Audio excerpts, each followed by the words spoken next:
thanks to Donald Junta Trump, we just don't have enough time to cover some of the more fun stories.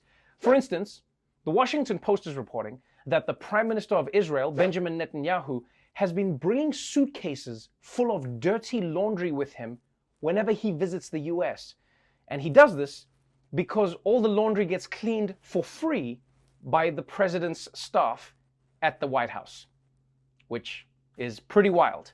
I mean, this guy runs a country and he's treating the White House like a college freshman visiting his parents for the weekend. It also probably explains why Netanyahu is suddenly signing all these peace deals. Shit, I'm out of clean underwear. Yo, Bahrain, meet me at the White House. In social media news, an app called Gradient is being accused of promoting digital blackface for letting users see what they would look like as other races.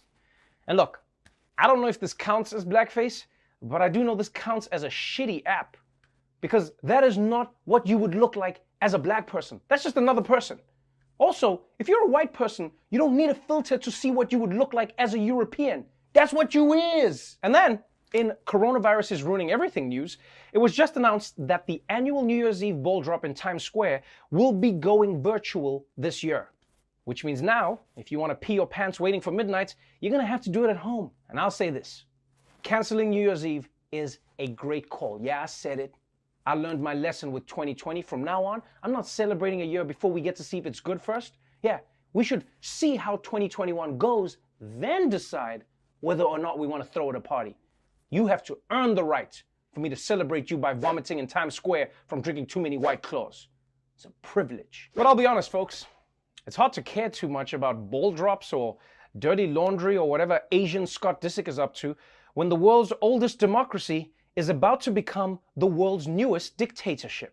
Never in the history of this country has there not been a peaceful transfer of power after a presidential election, but now President Trump is suggesting he might not accept the election results if he is not the winner. The president is taking a position on this issue that is not just unprecedented, but critics warn it is dangerous, refusing to endorse one of the most basic tenets of American democracy. Will you commit to making sure that there is a peaceful transfer of power after the election? Well, we're going to have to see what happens. You know that I've been complaining very strongly about the ballots, and the ballots are a disaster. I understand that, but people are rioting. Do you commit to making sure that there's a peaceful transfer of power? We want to get rid of the ballots, and you'll have a we'll have a very peaceful.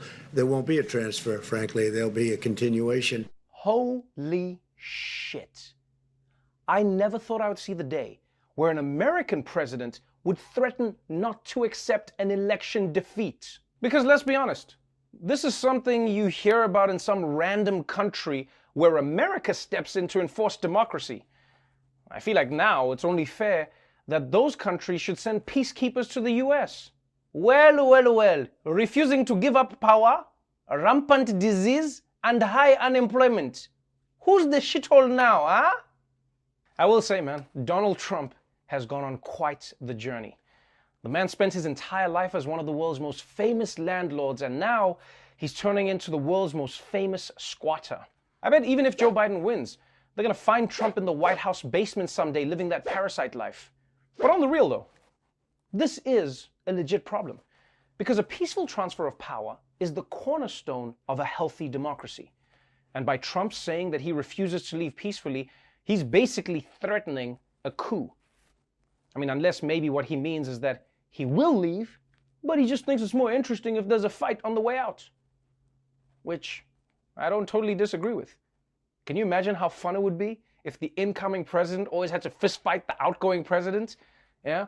Biden and Trump are going to be at the White House recreating the geriatric fights from The Irishman, while Kamala Harris has Mike Pence in a headlock. Oh no, my hair grazed her bosom, now it's going to hell. And guys, I really hope that there is a peaceful transition of power. Because I don't know about you, but I am not in good enough shape to fight a civil war right now. Yeah, I've been trapped inside my house for months. I'm not working out. It's like I'm a caterpillar that went into a cocoon and then came out as an even shittier caterpillar. Now look, if you've paid any attention to Donald Trump over the past 5 years, it's no surprise that he likes the idea of being a dictator. I mean, he's written more love letters to Kim Jong-un than his own wife. The question is, will other Republicans allow him to get away with it? And today, several heavy hitters responded. Republican lawmakers defending the idea of a peaceful transfer of power, but unwilling to attack the president directly. Senator Mitt Romney tweeting, any suggestion that a president might not respect this constitutional guarantee is both unthinkable and unacceptable. We just got a tweet from Marco Rubio also, who says, as we have done for over 2 centuries, we will have a legitimate and fair election. Senate Majority Leader Mitch McConnell tweeted this, and there will be an orderly transition just as there has been every 4 years since 1792. Oh, thank God. Whew. Mitch McConnell says the election results will be honored. And if there's one person whose word we can trust, it's Mitch McConnell. A Mitch McConnell promise is as trustworthy as a husband with glitter on his face. Because now he says the winner of the election will be inaugurated. But you know that if Biden wins, he's just going to come out on November 4th like, in November 2016, the American people had their say. We can't just erase that now. They voted once. Why should they vote again? At this point, there is nothing the GOP can do to put people at ease. Because they try and do this. They try and reassure people all the time. And then what do? They always end up backing Trump. The GOP treats Americans like a dog being taken to the vet. Yeah, you tell him that you're going to the park, and then before he knows it, he's waking up on a table and his balls are gone. Now, after 250 years, Americans have grown somewhat attached to living in a democracy. So a lot of them are understandably pretty upset about what happened. And usually, when Americans are angry at Trump, they don't have a chance to tell him directly. But it just so happens that today, Trump went out to pay respects to the late RBG. And the people who were there, well, they let him know exactly how they felt. President Trump and First Lady Melania Trump arrived at the Supreme Court Thursday morning to pay their respects to Justice Ruth Bader Ginsburg. Mourners waiting in line to do the same booed and chanted when they saw the president had arrived.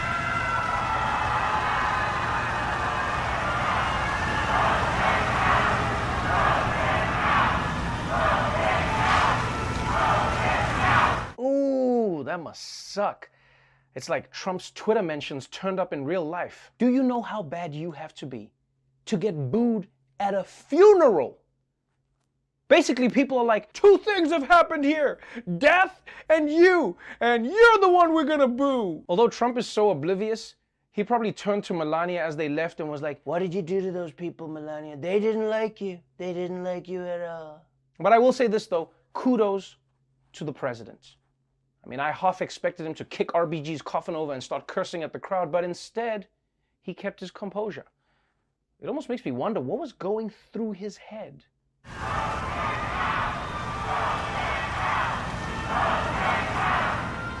You simply can't comprehend the genius of Donald Trump. Our president has no fear. This is our best president in my memory. You bought us valuable time by taking that strong action, Mr. President. You were brave. It was unprecedented. He is smart. He is filled with energy. Nobody's a close second.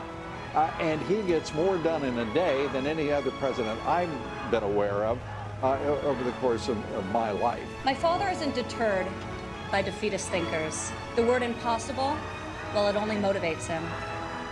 Of course. He went to his happy place. But although booing him might make some people feel better, Trump refusing to say that he would leave office if he loses is a scary thought. Because who knows what could happen with that kind of threat? Well, for more on this, let's talk to a man who's repeatedly refused to leave his apartment when his lease was up. Our very own Roy Wood Jr. Roy, I need your advice on this, man. What do you make of Donald Trump's comments? Because a lot of people are worried that this could lead to election day violence. Man, I'm not worried about that, man. Trump says crazy stuff all the time. That's what he does, man. This ain't that big of a deal. Henry, pack your shit. Come on, son. We got to move. Okay, Roy, that's surprising that that's your point of view. So you're not worried that Trump is going to refuse to leave office? No, man. I'm not worried. In fact, Trevor, everybody should stay calm and remain at home. And don't go out blocking the roads with the protests or anything like that, especially the road between New York City and the Canadian border. That's my phone. Hang on, man. Francois, what's up, baby? You got a room for me in Montreal or no?